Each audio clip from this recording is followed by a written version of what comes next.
steam squid na may minced pork. Kaya ibabad muna natin to dahil ito'y dry. Di ba? Ayan. Ito naman ay ang meat. Meat yan, guys. Tatadtarin natin yan ng pinong-pino. Ayan na, guys, ang dried squid. I-slice na natin yan ng pinong-pino.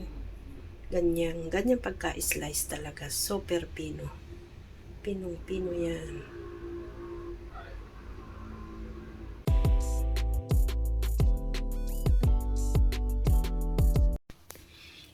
Ayan, na-chop ko na po yung meat.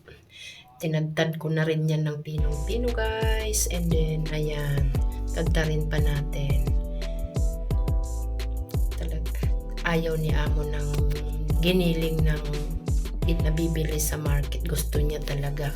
Kami pa ang nag-chop niyan. Ayan, hinalo ko na yung aking napinong squid.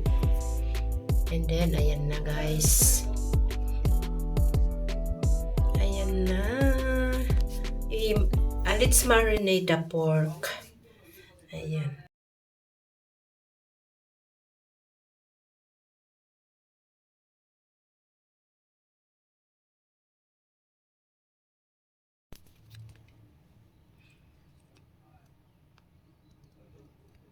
Sa ganyang amount po ng ng meat, ang aking nilagay dyan na toyo ay, ayan, mantika pala. 2 tablespoon po na mantika na oil. Kailangan po natin lagyan ng oil para maging soft yung meat. Ayan. Pero kung ayaw nyo naman po, pwede nyong i-skip ang oil. Ayan, may toyo. 2.5 tablespoon po ng toyo. And then sugar.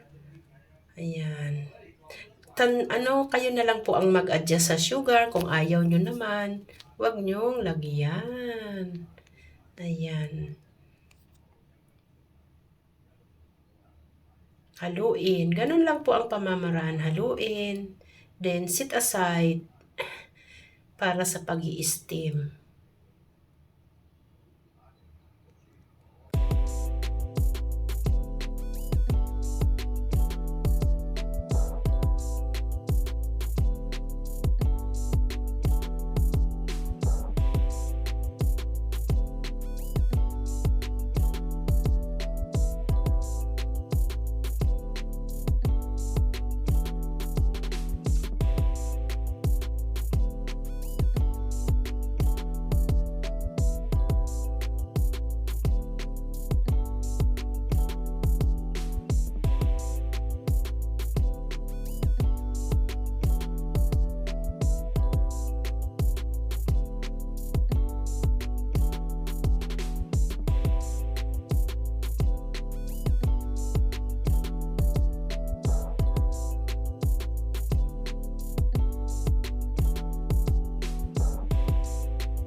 Ayan, steam natin yan ng mga 13 minutes. Then, cover ng 2 minutes. Total of 15 minutes. Ganon. Ganyan lang po ang pag-steam niyan, guys. Ayan, antayin natin na maluto yan ng 15 minutes na. At ayan na nga, luto na ang ating steamed minced pork with squid.